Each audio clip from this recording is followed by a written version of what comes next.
Hi, and welcome to Write with Alex. Are you struggling with an inner voice that is critical of everything you write? Don't worry, you are not alone. I don't think there's a single writer who hasn't been there at some point. In this video, I will give you some strategies for how to make this voice smaller and hopefully kick it out altogether. And if you want some more practical advice, then check out my video, Write with Me, Kick Out Your Inner Critic, where I will give you some practical exercises to do this. And yeah, I think that this is something that is really important to learn, and the sooner you learn it, the better and more easy it will be for you to write. So let's get started. Today I will share the 3 strategies that has been the most helpful for me to combat my inner critic. And today I am not bothered by this. I rarely hear that critical voice when I'm writing new stuff. And when I do, I am quick to talk back to it, and I remind myself that first drafts always are and will be messy, and that is okay.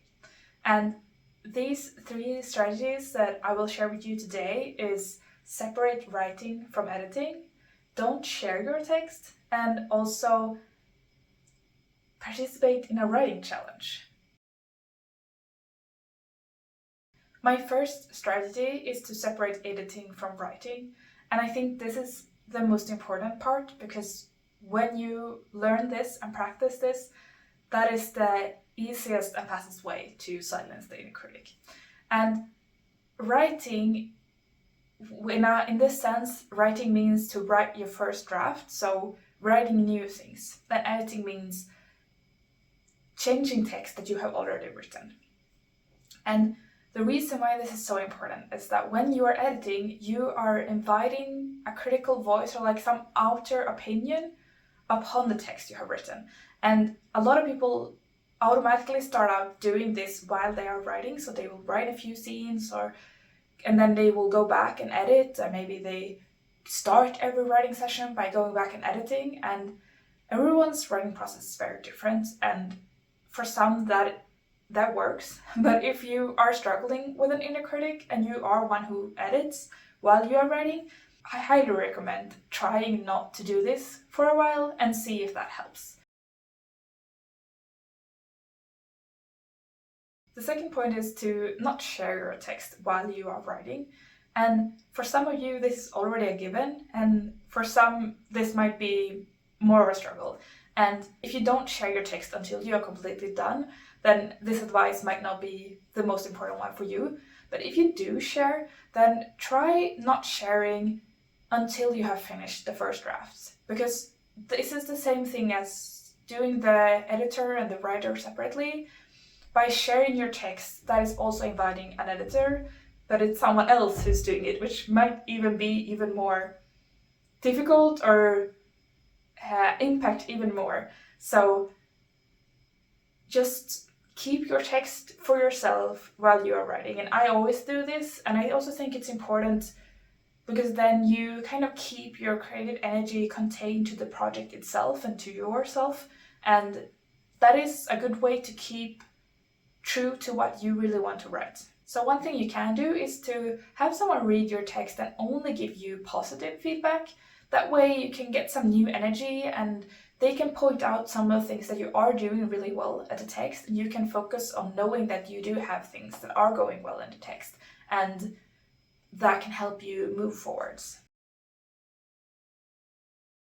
The third one is to participate in a writing challenge, and this is the way I learned to silence my inner critic. I participate in a challenge where you write a book in a month of 50,000 words, and this was run by an organization called NaNoWriMo, which stands for National Novel Writing Month. And this organization is not active anymore, but me and a lot of other people are still doing this challenge every year. I have done this for 12 years now, and I love this. It's a huge part of my life. Everyone I know knows that in November, that is my writing month, and writing is sacred to me that month. And there are many reasons why I love this, and I will talk a lot more about it in other videos. But in this video, I want to talk about the inner critic part that I really learned from this challenge. And that is 50,000 words is a lot of words. It's 1,667 words a day. And when you are writing that many words, you don't have time to think about every word. You don't have time to edit. You don't have time to question everything you're writing. You just have to keep writing to get to your goal. And this way of writing also works well together with how I write naturally. I am someone who don't think a lot before I write. I just write things and see where the story takes me.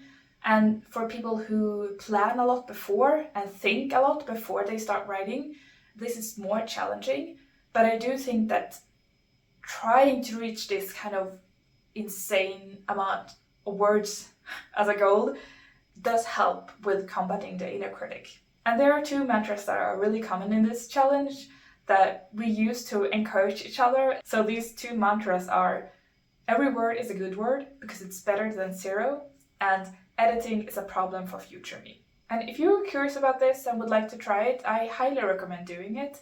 And you don't have to do 50k, you can choose your own goal, but I do recommend trying something that is higher than what you think is reasonable, because there's something that happens in that space when you're frantically trying to put down words just to reach your goal. And sometimes that means writing, overly long descriptions about something, or using a more complicated way of describing something, or it doesn't matter. Like that's the thing. Like every word doesn't have to be perfect, and I think that's a really good attitude to have when you're writing a first draft. And the organization that started this challenge is no longer active. There are several places that do this online, and I will tell you a lot more about this the closer we get to November. So stay tuned here for that. So that was it for today. And if you are struggling with an inner critic, try some of these strategies out and see if they work for you. And be patient. This process, it works differently for everyone, and just do the things that you think will be helpful to you. And if you want more practice about this, then join my video Write With Me, Kick Out Your Inner Critic, where I will give you some more practical exercises to try this. And I really wish you the best, and I hope that you find a way to silence this inner critic, and that can help make the writing process more fun. And thank you for joining me today, and happy writing!